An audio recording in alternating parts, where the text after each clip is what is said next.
Ave, patres et conscripti populi Romani.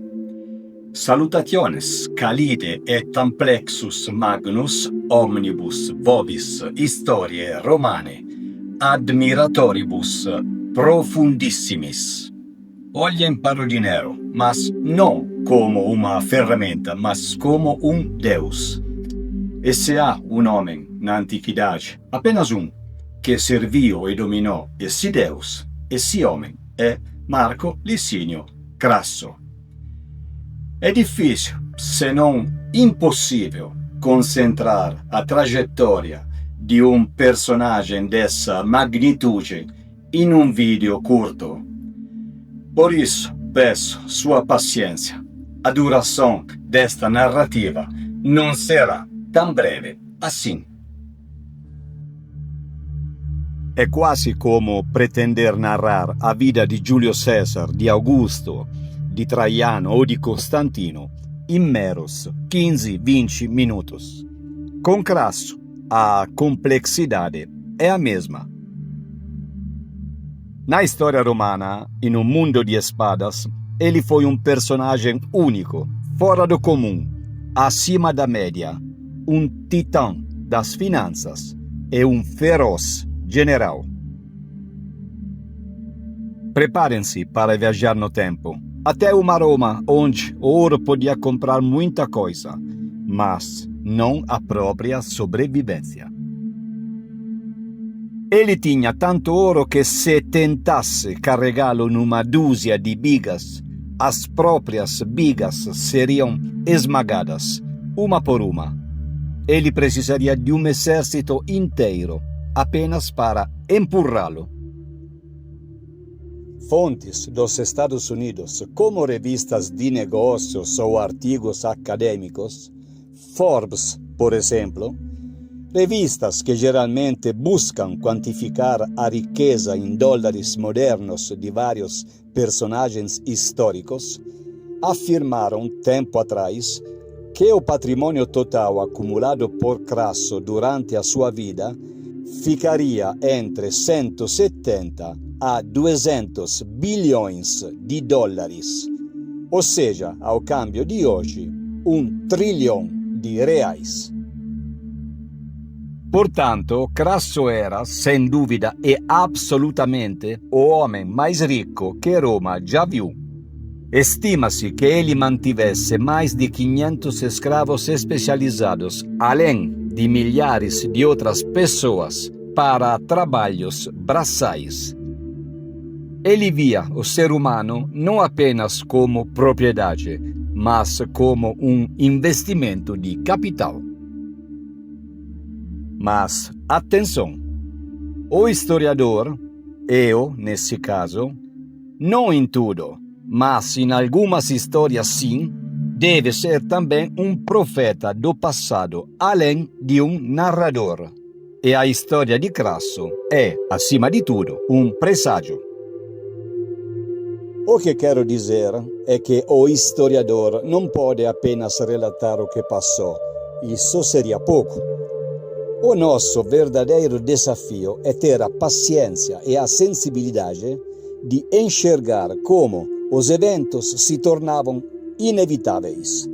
É preciso olhar para aqueles dias não com a soberba de quem já conhece o fim, mas com o cuidado de quem tenta reconstruir o peso de cada decisão, antes mesmo que o epílogo fosse escrito. O mais poderoso e rico entre os romanos descobriu tarde demais que a fortuna gosta de brincar com aqueles que se julgam invencíveis. Ele não sabia que sua ambição exagerada o levaria a destino tão cruel quanto irônico. Ao longo desta narrativa, veremos homem que enfrentou guerras, escravizou cidades e construiu impérios financeiros baseados na tragédia alheia. Veremos a intriga, as crueldades e aquela ironia profunda que a história adora quando o poderoso tropeça. Porque no final, o homem que fez da riqueza seu escudo, descobriu que o ouro não podia comprar a glória, nem tampouco o seu último suspiro.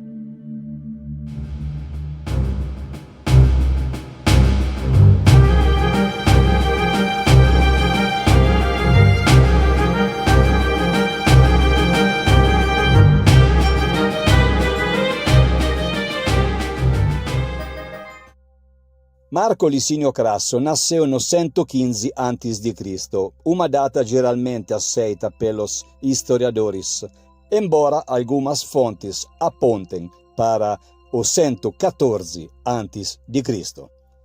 Para entender a mentalidade de Crasso, precisamos ir direto ao sangue e fogo da República. Crasso, embora nascido in uma família rica e influente, non teve uma gioventù di paz. Ele testemunhou Roma in convulsão. As guerras civis entre Caio Mário e Lúcio Cornélio Sulla transformavam aliados em inimigos, patrícios em proscritos e casas em ruínas. No anno di 87 a.C., Roma não era uma cidade de leis, mas de listas de proscrição.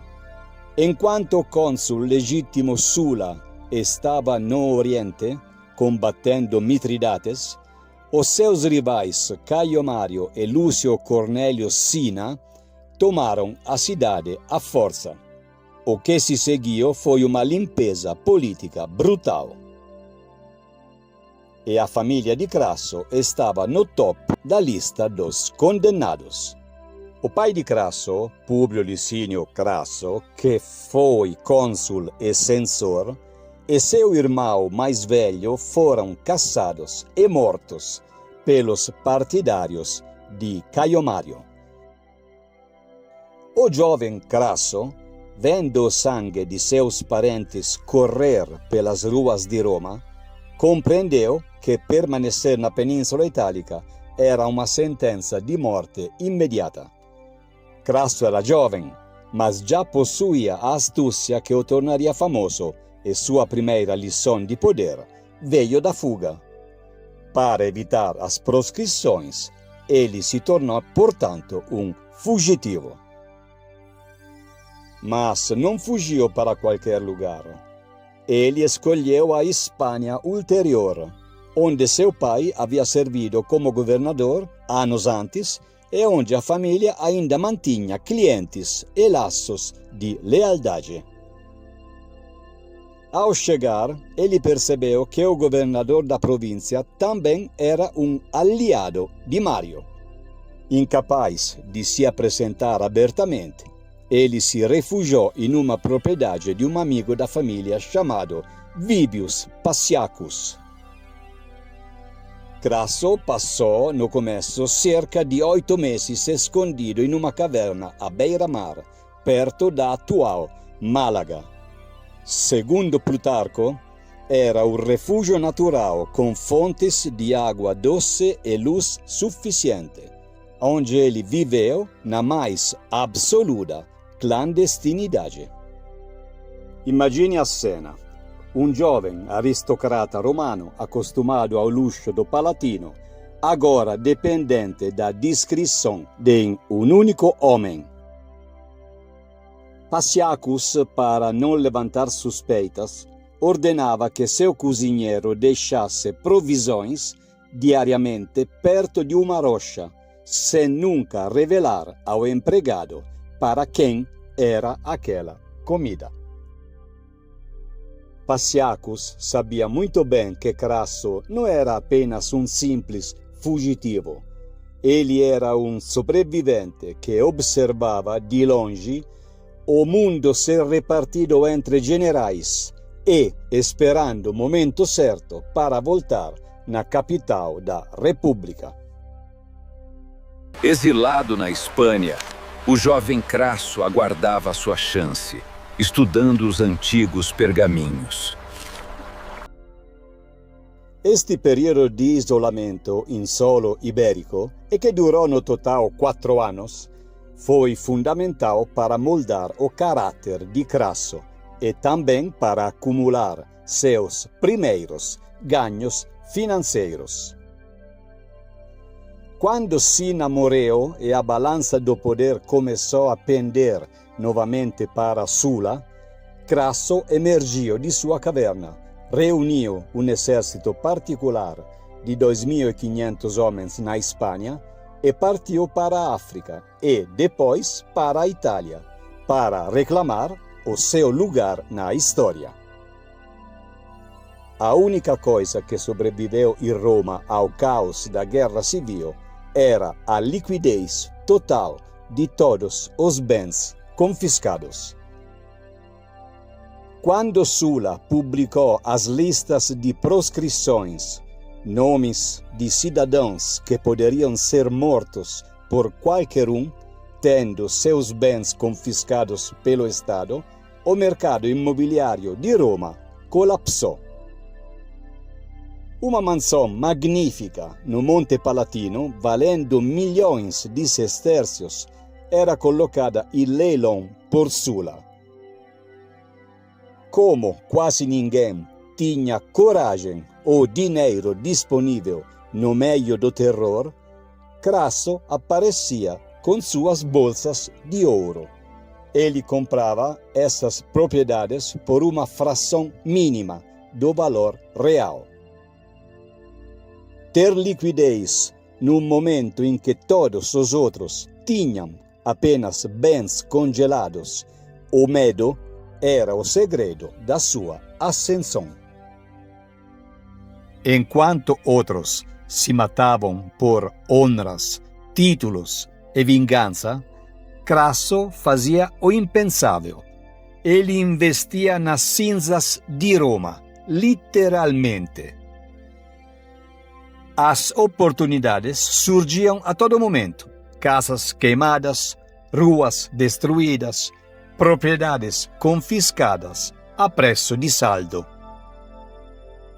E o ouro começou a chegar às suas mãos, não por esforço militar, mas por cálculo frio.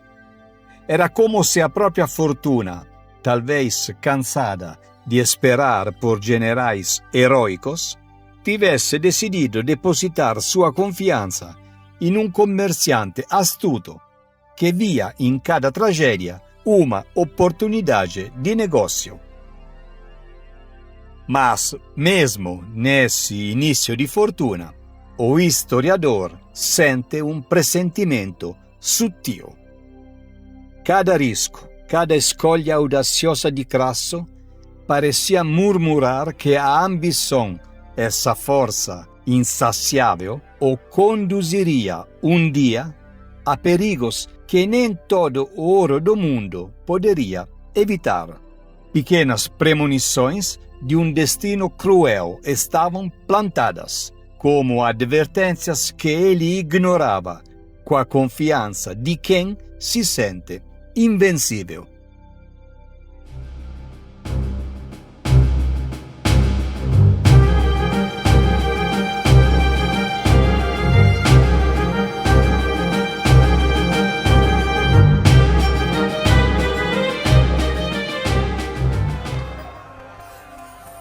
Antes de prosseguir, me permitam de abrir um breve parênteses sobre a Forbes.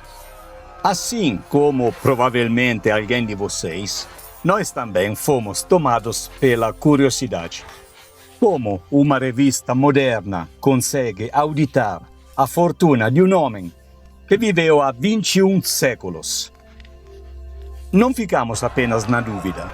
Entramos em contato direto com a redação da Forbes nos Estados Unidos. Para nossa surpresa, a resposta veio em menos de 48 horas. Eles nos confirmaram que o cálculo, publicado originalmente em 2007, não foi um palpite, mas uma reconstrução baseada especialmente nos registros de Plutarco e Plínio o Velho. Este artigo específico não está mais disponível na web como a revista toda. E agora estamos em uma verdadeira operação de resgate, junto com a colaboração deles, para obter uma cópia física daquela edição. Se conseguirmos, com o apoio, logicamente, dos americanos, futuramente mostraremos a revista para vocês. E por falar em futuro, preparem-se. Estamos produzindo 2 vídeos documentários especiais, sempre ligados à vida de Crasso. No primeiro, faremos a autópsia da riqueza acumulada dele. O que era ouro, o que eram terras, imóveis e o que eram escravos e braçais. Braçais geralmente temporários. No segundo vídeo, mergulharemos exclusivamente no seu duelo épico contra Espartaco. Mas agora voltamos ao pó e ao sangue di Roma antiga e retomamos a vida di nosso protagonista odierno. Se esiste uma lição que Crasso nos ensina, ela é brutalmente simples, onde a tragédia há oportunidade. E Roma, naquela época, estava cheia de tragédias.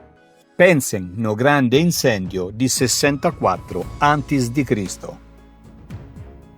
Foi uma catástrofe que devastou bairros inteiros, deixando centenas de famílias na miséria.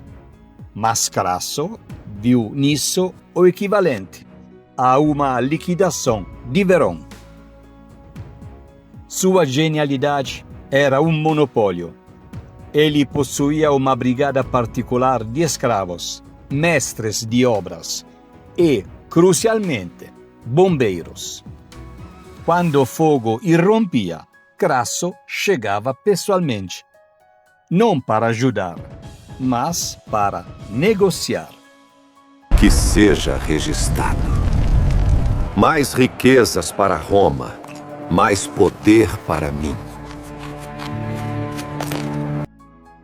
Ele oferecia a compra da casa em chamas e das vizinhas por um preço vil, sob a condição explícita de que, se o proprietário recusasse, seus homens ficariam de braços cruzados.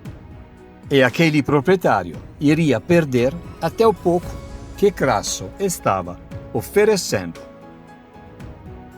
Ele comprava imóveis destruídos, os reconstruía com velocidade surpreendente e voilà! Lucrava mais do que qualquer banqueiro moderno poderia sonhar. Diriam que sua riqueza era tão imoral quanto impressionante, mas Crasso, claro, pouco se importava com a opinião alheia. Mas não só manipulava o mercado imobiliário e os incêndios.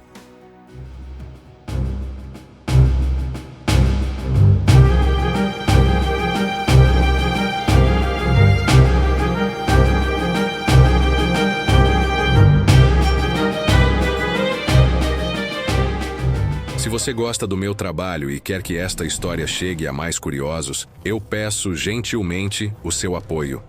É rapidinho.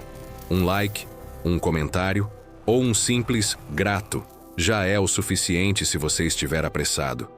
Esse engajamento é essencial para que o algoritmo do YouTube reconheça a qualidade do conteúdo e o recomende. Seu clique faz a história viajar. Agradeço imensamente desde já a sua contribuição. Agora, vamos continuar a nossa exploração sobre a vida de Crasso com este intrigante e fascinante capítulo.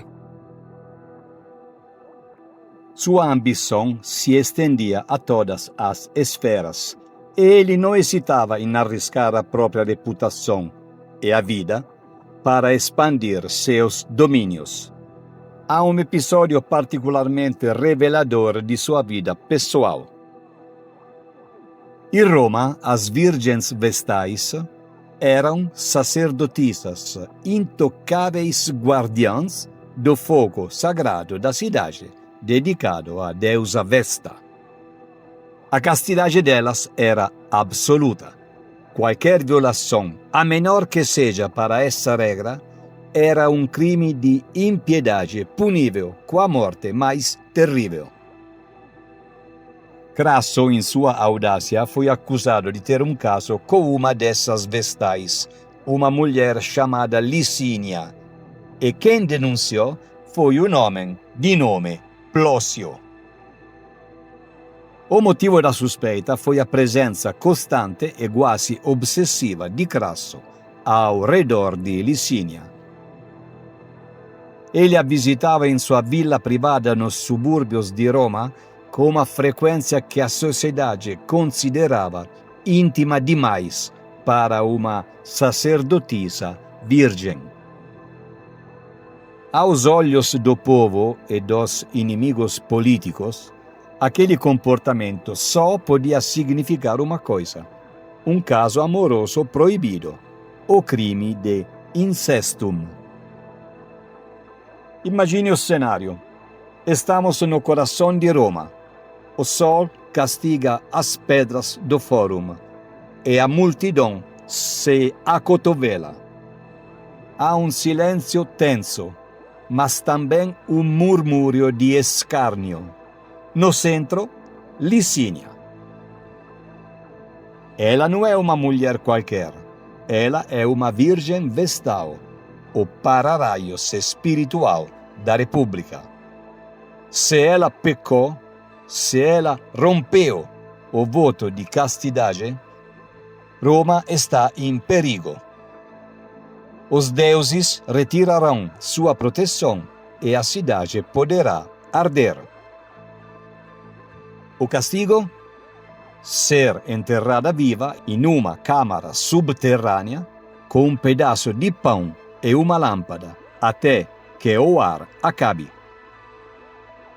Mas ao homem, ao cúmplice, estava reservado um suplício mais direto: ser açoitado até a morte em praça pública. A fortuna de Crasso, sua influência e sua pele, tudo estava por um fio. A notícia invadiria com quase a mesma velocidade da internet de hoje todo o território romano, tamanha a importância das pessoas envolvidas. Mas o ricaço, com sua característica astúcia, conseguiu virar o jogo. Crasso convenceu os juízes de que suas visitas frequentes e atenção à vestal não eram por paixão, mas por pura ganância. E no tribunal ele apresentou uma defesa inusitada, quase despudorada. Admitiu que estava, sim, perseguindo Licínia e sendo extremamente atencioso, mas o motivo não era absolutamente o desejo carnal. Ele estava apenas interessado em comprar as propriedades de Licínia, que eram valiosas e estavam à venda, a um preço, porém, que para ele não tinha o menor interesse. Fiel à sua natureza, ele queria apenas comprar a luxuosa propriedade de Licínia por um preço muito mais conveniente. Praticamente estava cortejando a vestal não para levá-la à cama, mas para convencê-la a vender suas terras por um valor bem abaixo do mercado. Crasso falando. Senhores, vocês me conhecem. Acham mesmo que eu arriscaria minha cabeça por uma mulher? Eu estava lá pela casa, aquela vila no subúrbio, os jardins, a localização é uma joia. Eu queria a propriedade e estava apenas esperando que ela cedesse no preço. Os juízes, conhecendo perfeitamente a fama de avarento de Crasso, acreditaram nele imediatamente. Em Roma era muito mais plausível que Crasso estivesse applicando um golpe imobiliário do que arriscando a vida por um grande amor. Ele fez o amor pelo lucro parecer mais sincero do que uma paixão carnal para uma mulher. Portanto, Crasso, inacreditavelmente, foi absolvido. Licínia também foi absolvida. Ela manteve sua honra e sua vida, mas o preço foi alto em denários. Viva! Viva Crasso! Ele é inocente! Glória! Crasso, demonstrando que não mentia, continuou a pressioná-la após o julgamento também, usando ameaças e chantagens até conseguir a vila por um valor ínfimo. No final das contas, Crasso conseguiu a vila e todo o terreno a um preço de banana. Licínia salvou a vida, mas perdeu todo o patrimônio, e Roma manteve o fogo sagrado acceso, mas a um preço moral questionável. Plutarco, detalhando repetidamente a grande fome de dinheiro de Crasso, deixa amplamente entender que ele não queria o coração de Licínia. Ele queria o solo dela e tudo o que tinha acima. Para ele, o amor era um passivo. Ao contrário, o setor imobiliário era um ativo eterno. Essa experiência para Crasso comprovou que o dinheiro era tão poderoso que até mesmo o pecado podia ser redefinido. Enquanto os outros lamentavam a destruição, ele planejava. Cada ruína tinha um preço, cada tragédia um lucro. Entre os ricos e poderosos de Roma, sua reputação crescia, não apenas como um homem de ouro, mas como um arquiteto do destino urbano, manipulando a própria cidade com moedas e contratos. A ironia sempre presente é que enquanto Crasso enriquecia, Roma o admirava e simultaneamente o temia.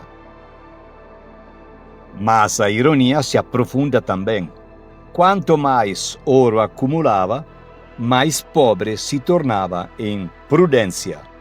Fortuna o aplaudia, mas já afiava as garras para o momento em que a sua ganância superasse o seu próprio bom senso.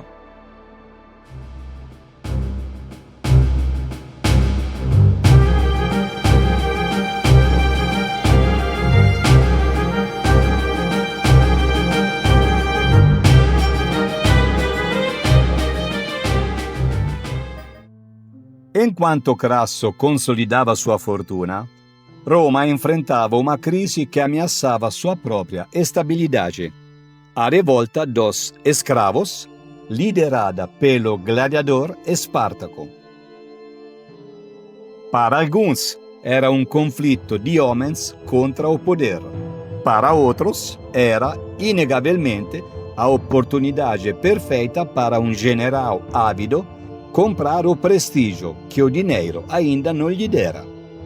E Crasso se encaixava perfeitamente nessa segunda definição. Sua campanha contra Espartaco foi marcada por estratégia e brutalidade implacável. Ele sabia que a eficiência valia mais do que a compaixão e que a disciplina romana estava sempre acima de tudo.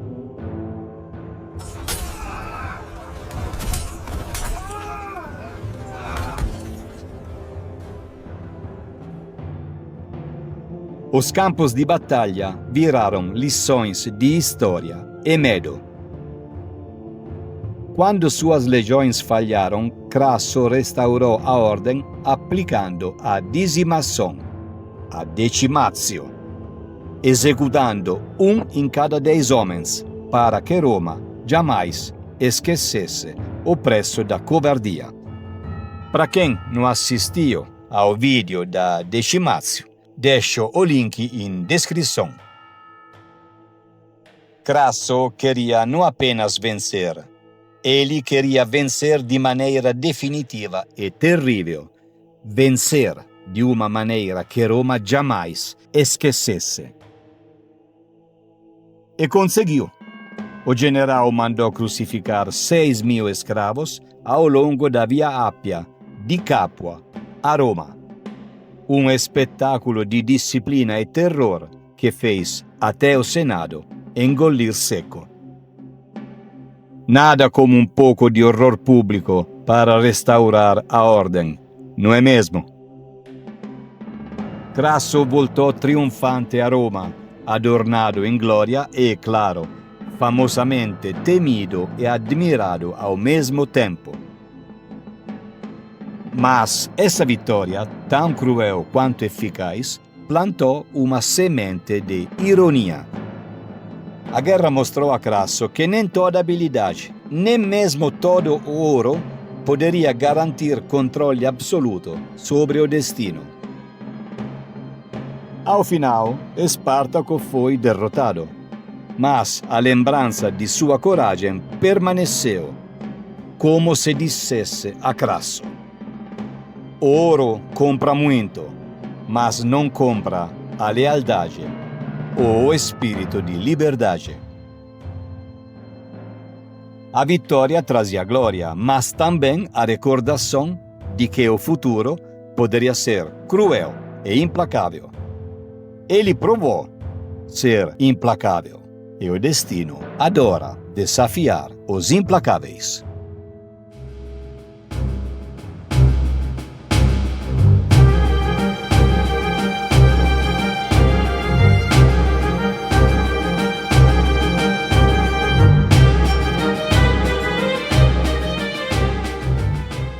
Nem mesmo todo o ouro de Crasso poderia substituir o prestígio político e a glória militar que ele desejava. O dinheiro compra tudo, menos a admiração sincera. Foi então que, em 60 a.C., ele usou sua inigualável fortuna para forjar a aliança mais explosiva da República, o primeiro triunvirato. Juntos, tornaremos Roma mais forte e poderosa.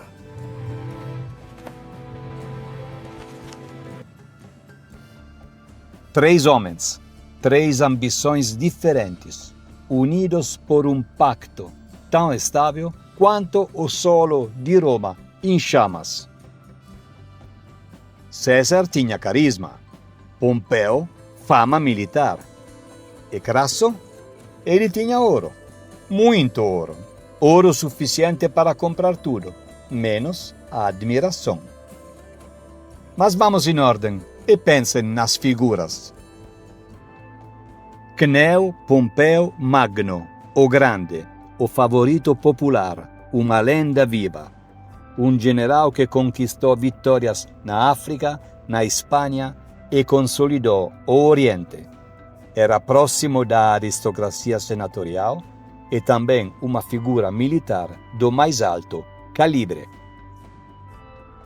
Júlio César, o onipresente, que travava suas campanhas na Gália, adorado pelos seus exércitos e conquistando territórios que os romanos nem conheciam existir até aquele momento. Um gênio militar que sempre deixava os romanos sem palavras. Ele tinha o carisma. Marco Licínio Crasso, o homem incrivelmente rico, o mais rico que Roma já teve, talvez um dos mais ricos de toda a história da humanidade. Possuía propriedades incríveis, quase a metade da população de Roma devia dinheiro para ele. Crasso tinha todos os motivos para estar feliz e tranquilo com sua vida confortável.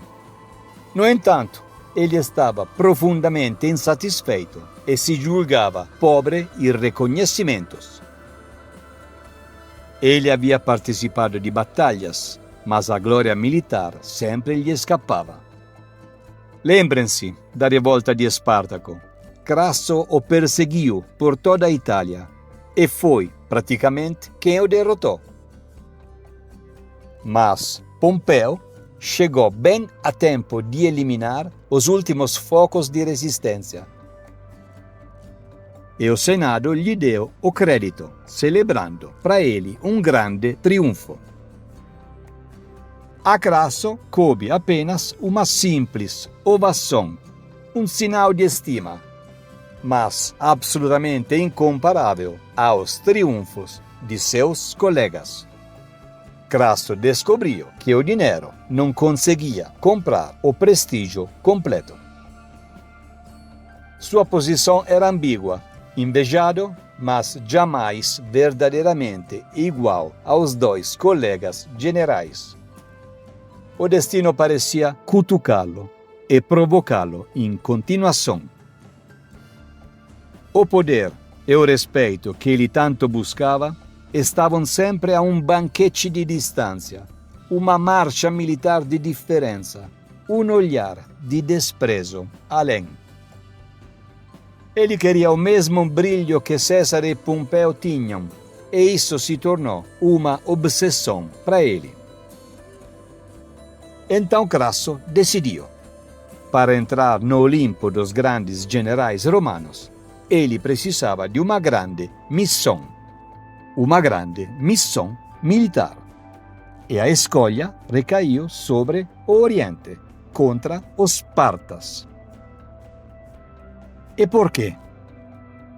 Porque os partas eram um inimigo histórico de Roma, porque o Oriente era extremamente rico e Crasso poderia se enriquecer ainda mais.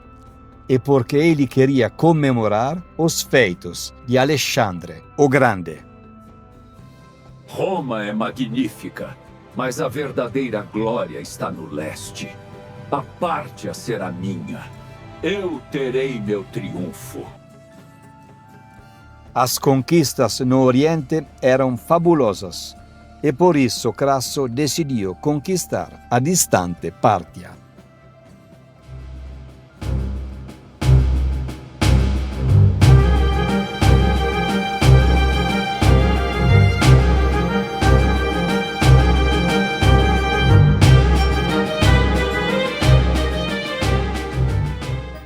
A ambição de Crasso não conhecia limites. A glória militar, o único bem que o dinheiro sozinho não podia comprar, o levou a uma decisão que, em retrospectiva, era uma aposta desesperada contra o próprio destino.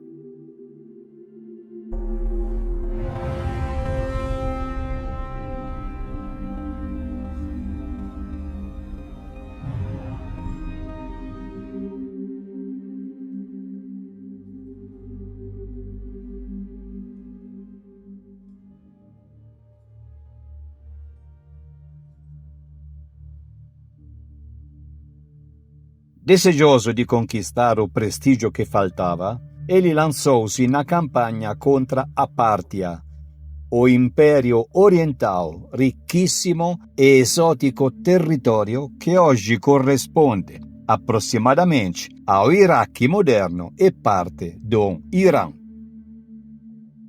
Era a oportunidade perfeita, ou assim ele acreditava. Mas nada é mais perigoso para soldados subornados e mal preparados do que obedecer a um velho general em crise de prestígio. Crasso marchou para o deserto. A sorte, até então sua cúmplice silenciosa, o abandonou sem cerimônia.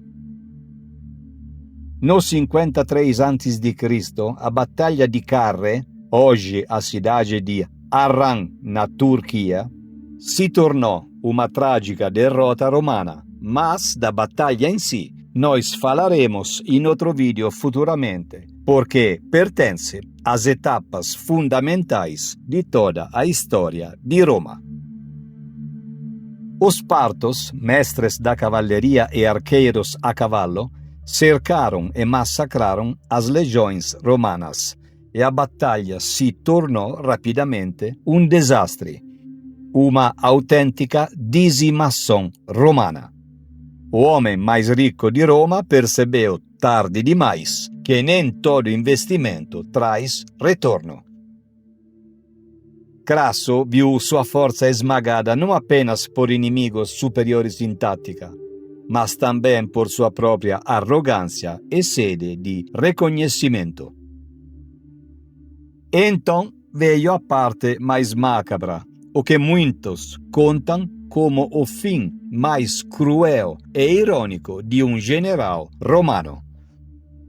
Após ser capturado, Crasso foi executado de maneira que seria lembrada por séculos como um aviso de crueldade do Oriente e da ironia da fortuna. Fontes antigas, notavelmente Plutarco em suas Vidas Paralelas, biografia de Crasso, capítulo 31 a 33, e Cássio Dio em sua História Romana, descrevem que ele foi morto pelo infame copo de ouro, ou seja, uma concha ou tubo de ouro que foi pressionada contra seus lábios, e ele foi forçado a beber ouro derretido até a morte. Crasso, que outrora comprava Roma com dinheiro, descobriu que a fortuna não podia comprar proteção contra o destino. A ironia sangrenta é flagrante.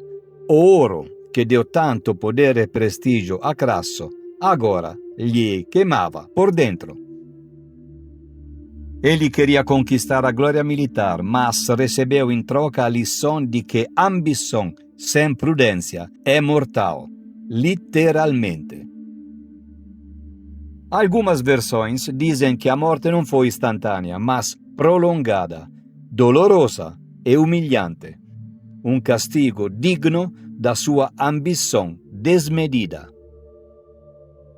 O homem mais rico de Roma deixou o mundo não com moedas espalhadas, mas com uma história macabra e inesquecível, lembrando que a fortuna romana pode ser tão generosa quanto cruel. O homem que devorou o ouro foi devorado por ele.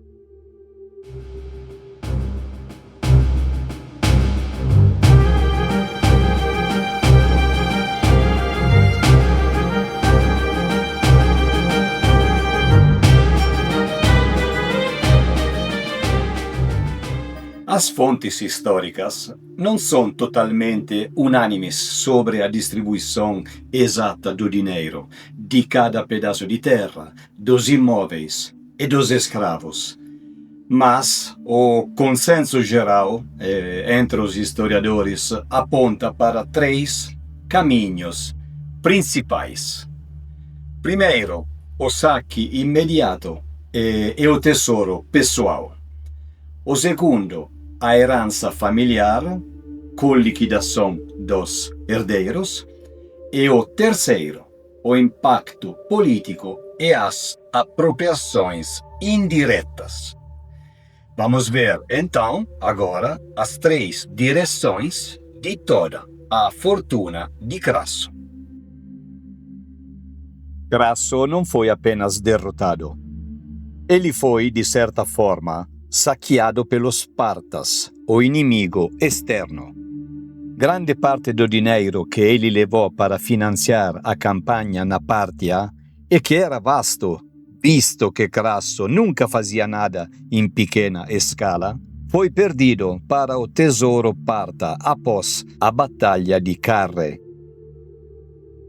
Muitos dos bens pessoais e do equipamento militar caríssimo que Crasso provavelmente pagou do próprio bolso, como era comum para generais romanos ambiciosos, e que estavam com ele e seu filho, Públio Licínio Crasso, foram pilhados pelos partas. Olhem só para esta riqueza, tirada do próprio Crasso. É incrível! Peguem a vossa parte. Viva o rei!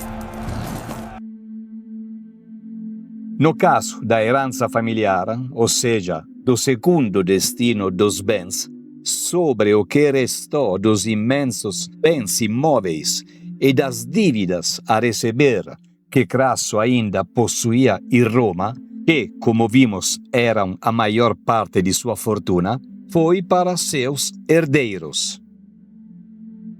Crasso tinha 2 filhos adultos, Marco Licínio e Públio Licínio. Embora Públio tenha morrido antes dele em carne, suas propriedades foram gerenciadas em sucessão. A maior parte de sua fortuna imobiliária e suas redes de credores foi herdada, portanto, por esses filhos. Os herdeiros de Crasso, embora não tivessem o gênio financeiro e a crueldade implacável do pai, continuaram sendo membros da elite romana e administraram, e provavelmente dissiparam lentamente, essa fortuna. É importante notar que, sem o toque de Crasso, a máquina de fazer dinheiro através de subornos e incêndios controlados perdeu sua eficácia. Entrando agora no terceiro e último caminho, embora César e Pompeu não tenham confiscado a fortuna publicamente, a morte di Crasso teve um efeito econômico e político imediato. Giulio César era notoriamente endividado com Crasso. Com a morte de seu credor mais poderoso e com a iminência da guerra civil, as dívidas de César e de muitos outros políticos que Crasso financiava tornaram-se um ativo complexo. O poder político de César cresceu tanto que qualquer tentativa de seus herdeiros de cobrar agressivamente essas dívidas provavelmente foi neutralizada pela força ou pela política. O verdadeiro legado da perda da fortuna de Crasso foi o desaparecimento do maior investidor e subornador da República tardia. Sua morte significou que o enorme capital disponível para a política e que mantinha o triunvirato vivo foi fragmentado, acelerando o colapso do sistema e a luta final pelo controle das finanças do Estado entre César e Pompeu.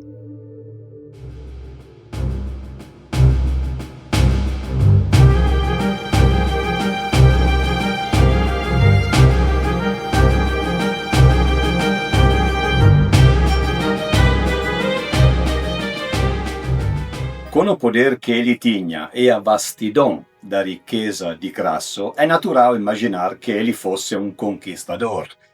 Mas as fontes históricas romanas fornecem uma imagem mais financeira do que física de Marco Licínio Crasso.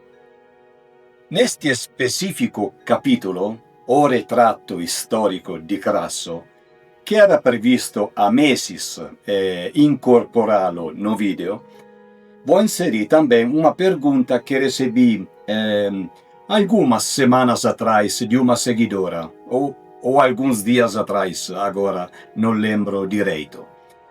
Eu não conheço a cidade dessa seguidora, mas se assistir ao vídeo, ela entenderá que é dela mesmo que estou me referindo. A pergunta é: Crasso era um homem fascinante, atraente? A risposta direta é que não existe um documento que descreva Crasso como um homem particularmente bonito no sentido físico. Na verdade, os historiadores antigos tendem a focar nos aspectos que realmente o definiram: a riqueza e a grande ambição. As fontes que temos, principalmente a de Plutarco, Vidas Paralelas, biografia de Crasso, nos fornecem o seguinte quadro. Na aparência física, Crasso era frequentemente retrattado como um homem de porte robusto ou até mesmo gordo, corpulentus in latim. Em suas Vidas Paralelas, Vida de Crasso, Plutarco menciona que o cognome, o sobrenome, Crassus, não era dado em vão, insinuando que havia uma ligação entre o nome e a constituição física de algum ancestral da família, ou pelo menos que o nome era apropriado para o homem mais rico de Roma, no sentido de ser grosseiro ou excessivo em sua riqueza e ambição. O nome latino Crassus tem vários significados, como grosso, corpulento, espesso, obeso, gordo, encorpado. Os romanos associavam a corpulência ao conforto e à riqueza, já que só os muitos ricos podiam comer excessivamente. Mas isso raramente era um sinônimo de beleza atlética. O foco dos historiadores era principalmente a fortuna. Crasso era famoso por sua imensa riqueza, não por sua beleza. A atração que ele exercia sobre as mulheres e a sociedade em geral era o poder e o dinheiro, que eram a moeda de troca social e política mais forte em Roma. O seu charme vinha do seu saldo bancário, não de seu rosto. O único caso de relacionamento de Crasso que chegou aos anais da história foi o escândalo com a virgem vestal Licínia. E, como já vimos, ele conseguiu se safar da acusação de sedução e impiedade, alegando que estava apenas interessado em comprar as valiosas propriedades dela. Essa história em si serve como uma metáfora. Os interesses de Crasso eram financeiros, não carnais. Ele preferiu ser visto como ganancioso a ser visto como um sedutor. Em Roma, especialmente no final da República, a beleza de um homem poderoso residia em sua capacidade de influenciar, financiar e construir. Crasso era bonito por quê? Porque ele podia financiar a carreira de jovens políticos ambiciosos, como Júlio César. Porque ele podia dar grandes banquetes. Porque ele possuía a segurança financeira em um tempo de caos político. Em resumo, a beleza física de Crasso não era um fator digno de nota pelos historiadores. Seu grande atrativo era a sua capacidade de comprar o que quisesse, incluindo a influência e, presumivelmente, a companhia de mulheres que se interessavam pelo seu vasto poder.